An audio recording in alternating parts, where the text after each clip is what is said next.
আমাদের বেশ কিছু যৌক্তিক দাবি আছে। হ্যাঁ, দেখছেন আপনারা দেখতেছেন তাদের সহিংসতা। ঠিক আছে, এটা হচ্ছে তাদের সহিংসতা। ভাই দাঁড়াও, জুলাই সনদপত্রে স্বাক্ষর করার কথা ছিল, কিন্তু আমাদের সবাইকে বলা হয়েছে যে এমআইএস কার্ড দেখে আমাদের ভিতরে নিবে। অর্ধেক কে বলেছিল আপনাদেরকে এই কথা যে এমআইএস কার্ড দেখে ভিতরে নেবে? এই কথা আসার পরে বলা হয়েছে যে আপনারা 10টা মিনিট দাঁড়ান, আমরা ভিতর থেকে অনুমতি নিয়ে এসে তারপর আপনাদের গেজেট কার্ড এমএড কার্ড দেখিয়ে আপনাদেরকে ভিতরে ঢুকানো হবে।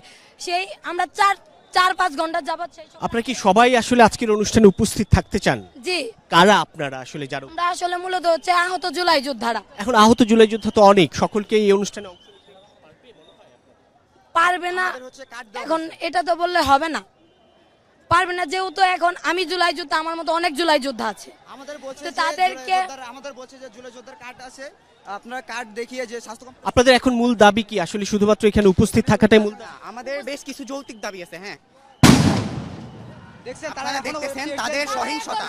ঠিক আছে, এটা হচ্ছে তাদের সহিংসতা। ভাই দাঁড়াও, আমাদের মূলত আজকে উপস্থিত এখানে থাকার কারণ হচ্ছে, একে তো জুলাই সনদপত্রের আইনি ভিত্তি। হ্যাঁ, এটার কোনো আইনি ভিত্তি নাই। আমরা আজকে জুলাই পত্র স্বাক্ষর করা হবে, কালকে আমাদের ধরে ধরে জেলে দেওয়া হবে। যে কোনো সরকার আসুক আমাদের ধরে জেলে দিবে। এটার সেটা তো এখন সংশোধন করা হলো, আপনাদের আইনি নিরাপত্তা আইনি ভিত্তি সেটা তো কোনোভাবেই নাই দেখি ছিল না বলেই আমরা এখানে আজকে আসছি। আমরা চাই যে এখানে মানে এটাকে আইনি ভিত্তিতে আনা হোক। হ্যাঁ, আর আরেকটা হচ্ছে মানে জুলাই বীর হিসেবে জুলাই মানে দুটো বিষয়ই ঘোষণা দেওয়া হয়েছে।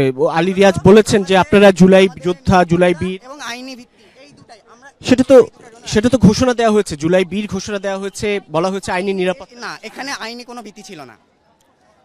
আগে তো ঘোষণা ছিল। না ভাই, এটা এখানে ঘোষণা দেওয়া হয় না, ওটা উল্টো ভাবে দেওয়া হয়েছে। কিন্তু এখানে তো এখানে আমাদের কোনো আইনি স্বীকৃতি নাই। আমরা চাচ্ছিলাম যে জুলাই সনদ সংশোধন আর আমাদের জুলাই সনদটা দিতে আর কি। জুলাই সনদ তো সংশোধন করা হলো, তারপরেও কেন বাস্তবায়নটা করা হচ্ছে না? আমাদেরকে পূর্ণ ভাষণ করা হচ্ছে না, আমাদেরকে কোনো প্রটোকল দেওয়া হচ্ছে না। আমরা যদি মেডিকেল আমাদের চিকিৎসার জন্য যাই, ওনারা বার্তা দিচ্ছে না, পুলিশেও বার্তা দিচ্ছে না। থানায় গেলে পুলিশরা বলে থানা ভাঙচুর করছো তোমরা কেন থানার সহযোগিতা নিতে আসো?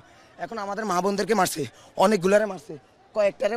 আপনাদেরকে তো সেখান থেকে সংশোধনের কথা বলা হয়েছিল যে সংশোধন করা বলা হয়েছে। আমরা একটা দাবি করছিলাম, আমাদের এইগুলা বাস্তবায়ন এক দফা দাবি করছিলাম, আমাদের জুলাই সনদটা বাস্তবায়ন করতে হবে, জুলাই সনদটা সরকারিভাবে দিতে হবে, আমাদেরকে বীর হিসাবে ঘোষণা করতে হবে। জাতীয় বীর হিসেবে ঘোষণা করা। হ্যাঁ, জাতীয় বীর হিসাবে ঘোষণা করা হয় নাই। ওনারা কিছুতে রাজি না। ওনারা সেই পুলিশরা বলছে আমাদেরকে অ্যাটাক করতে, পুলিশরা মারছে, অগণিত ভাইদেরকে আহত করছে, আমাদের মা বোনদেরকে এখানে রাখিয়ে ছুটছে।